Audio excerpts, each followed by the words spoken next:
Fala, tricolores! Trouxe aqui para vocês um comentário, uma análise de Ubiratã Leal, comentarista da ESPN. Não perca esse vídeo porque toda análise que ele faz é botando o Fluminense em evidência como uma terceira via viável contra Flamengo e Palmeiras, pensando em ser campeão do Campeonato Brasileiro.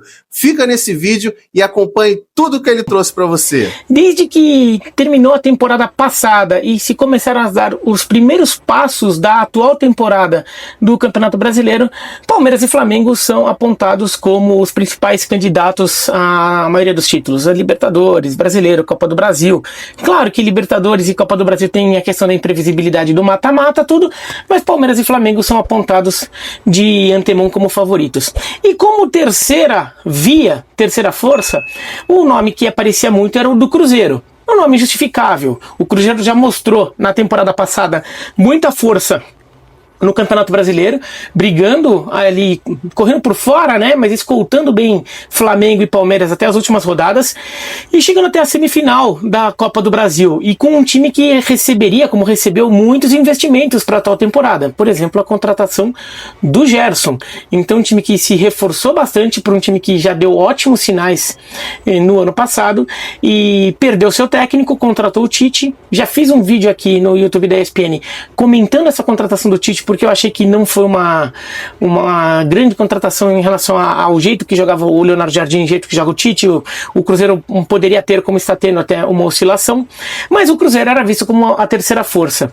Mas um time que acabou passando muito discreto nessas análises, e neste começo de temporada está merecendo, que merece um pouquinho mais de consideração como uma possível terceira via na briga por títulos, é o Fluminense. O Fluminense do Zubeldia já fez uma reta final de temporada muito boa, acabou não aparecendo tanto porque ele veio de uma parte de meio para cima de tabela crescendo para pegar uma vaga direta na Libertadores, mas não brigou por títulos. O Fluminense chegou até a semifinal da Copa do Brasil, mas no título brasileiro não brigou. E então, por causa disso, acho que o Fluminense saiu um pouco do radar de muita gente, mesmo metendo 6-0 no São Paulo, por exemplo, e terminando o ano não só com uma boa sequência de resultados, mas com uma sequência incrível de resultados quando era mandante, quando jogava no Maracanã. Agora, acabou eliminado pelo Vasco na Copa do Brasil, na semifinal. Acho que a forma como isso aconteceu talvez tenha dado uma sensação de que talvez esse Fluminense ainda falte alguma coisa. Mas neste ano, o Fluminense do Zubeldia tem mostrado que é um time que merece consideração, sim. O time perde o Thiago Silva, que era sua grande referência técnica e de liderança na defesa, ainda que a defesa ainda tem o Fábio e o Samuel Xavier, que são dois jogadores veteranos também, que a parte de liderança eles compensam em parte, mas perder um zagueiro como o Thiago Silva, você não tem como repor. No mundo não é fácil achar outros zagueiros do nível do Thiago Silva. O Fluminense contratou o James para tentar ocupar ali, contratou o Guilherme Arana, daí uma boa contratação, não é exatamente no miolo de zaga, mas ali uma grande contratação na lateral. Contratou o Savarino, ótimo nome lá pro meio de campo para reforçar o Fluminense, e o Fluminense tem de volta um John Kennedy. E só com isso, o Zubeldia conseguiu trabalhar num time que dá ótimos sinais neste começo de ano. O Fluminense mostra um futebol muito seguro, um futebol muito consistente, ainda tendo essa força que é o mando de campo no Maracanã, que o Fluminense tem sabido usar muito bem. O John Kennedy tem compensado muito na frente qualquer coisa que o Fluminense possa sentir que perdeu em outros setores. O Fluminense ganhou velocidade e até versatilidade e incisividade lá no ataque, um ataque mais móvel até. O Cano, por exemplo, é um excelente jogador, tá na história já do Fluminense, mas é um jogador que até pela idade se movimenta menos, então ele oferece outra situação. Agora tá voltando de lesão, né? Então vamos ver até como o Cano se reinsere nesse Fluminense, mas eu imagino que o John Kennedy se estabeleça como o titular do momento. O Cano vai ter que provar muito que merece recuperar essa posição, que já no ano passado já não era mais como tinha sido antes na época do Diniz. Então, o Fluminense dá bons sinais, e a gente vê esse Fluminense como ele é forte até em jogos grandes. Nessa temporada, ganhou os clássicos, que fez, ganhou do Botafogo, ganhou do Flamengo já, o Flamengo com um time principal tentando ganhar o jogo por causa da situação em que ele tinha se colocado no Campeonato Carioca. Se a gente voltar para o ano passado, o Fluminense perde do Vasco, é verdade, mas o Fluminense na Copa do Brasil, né? Mas o Fluminense ganha do Flamengo na reta final do Brasileiro. Foi um resultado que botou o Flamengo numa baita de uma enrascada naquela disputa ponto a ponto com o Palmeiras, e o Fluminense ganhou do Flamengo. Então o Fluminense mostra uma capacidade de jogar nesse nível, mostrando que ali que o Fluminense está aproveitando muito bem o fôlego conquistado pela campanha no Mundial de Clubes, que rendeu ao clube alguns bons milhões de dólares, fez o Fluminense encher o caixa, conseguir organizar a casa.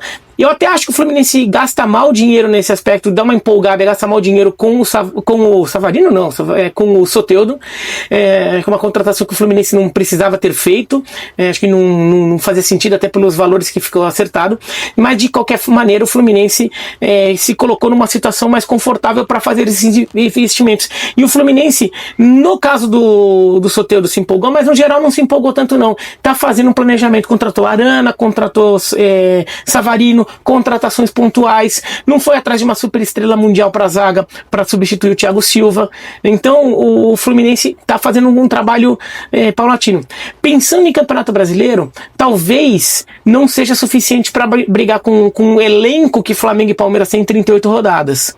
Talvez para brigar no Brasileiro o Fluminense tivesse que cair cedo nas competições de mata-mata, porque nesse caso ele conseguiria compensar um elenco um pouco mais reduzido com um calendário mais confortável para jogar quase sempre com força máxima.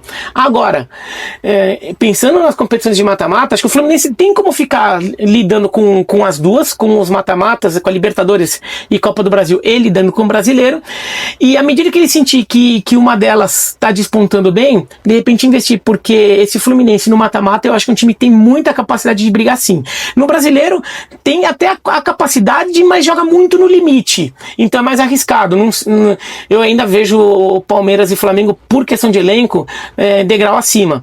Agora, num cenário de mata-mata, com jogos pontuais, esse Fluminense compete demais. O trabalho do Zubeldia é muito bom, e ele já mostrou até no São Paulo que ele consegue ficar muito tempo num clube. A saída dele foi muito polêmica, mas tem muito São Paulino até hoje lamentando a saída dele, porque ele é um técnico que mostrou que é capaz de manter um trabalho constante durante muito tempo. Tem muito treinador que chega, dá um choque, o time melhora muito na hora, tem aqueles primeiros 2-3 meses muito bons e depois o time não consegue sustentar.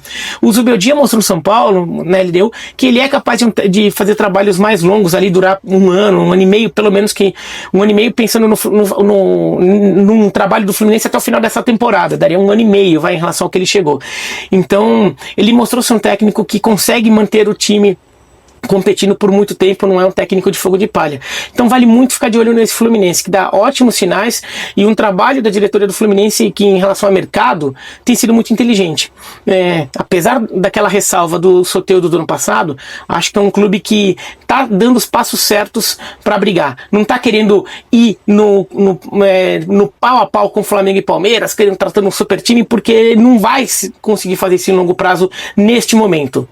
E então o que o Fluminense está fazendo é o que neste momento dá, que é ir montando esse time, montando o time competitivo, para quem sabe lá na frente, no futuro, o cenário muda, né? Então vale ficar de olho nesse Fluminense, sim. Bom, tricolores, o Biratan Leal, para mim, é um dos melhores comentaristas da ESPN. Acho ele um cara muito sensato, livre de emoções, né?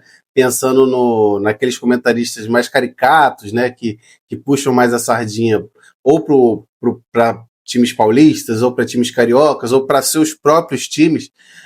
O Biratan Leal, ele geralmente é utilizado na ESPN para poder comentar jogos internacionais, né? La Liga, Premier League, entre outros, né? Tem até o programa lá de futebol no mundo que ele participa, e se você prestar atenção nos comentários dele, nas análises deles, elas são primorosas. E como ele parou para fazer um vídeo para comentar um pouco sobre a percepção que ele tem do Fluminense, principalmente para 2026, pensando que o Fluminense é uma via viável de bater de frente contra Flamengo, contra Palmeiras, contra até o Cruzeiro, que está meio rateando nesse início, mas o Cruzeiro talvez volte aos holofortes. Mas esse resumo, essa análise que ele traz, para mim, eu acho que é o ponto fulcral em relação ao que o Fluminense tem de capacidade para esse ano. Porque quando nós tricolores, a gente sabe quando o time vai virar, quando o time vai para bater campeão. Então, isso está chamando a atenção da mídia de São Paulo, a mídia do Rio de Janeiro, principalmente a mídia de São Paulo, que gosta de menosprezar o Fluminense, né? Lá o Sormani lá gosta de fazer as graças dele, e todos eles são unânimes em dizer que a gente é uma via viável no Campeonato Brasileiro, né? Então aqui ele trouxe algum retrospecto em relação ao Zubeldia e a capacidade de enfrentamento contra os clubes chamados os maiorais aí, financeiros do Brasil. A capacidade de ganhar do Palmeiras no Allianz Parque, capacidade de vencer o Flamengo com naturalidade, ganhar os clássicos que a gente vem ganhando, né? A gente acabou dando mole contra o Vasco na semifinal da Copa do Brasil, acho que no primeiro jogo, mas no segundo a gente controlou o jogo totalmente, venceu, acabou indo para os pênaltis. Mas o Fluminense demonstra muita capacidade de enfrentar qualquer time no Brasil.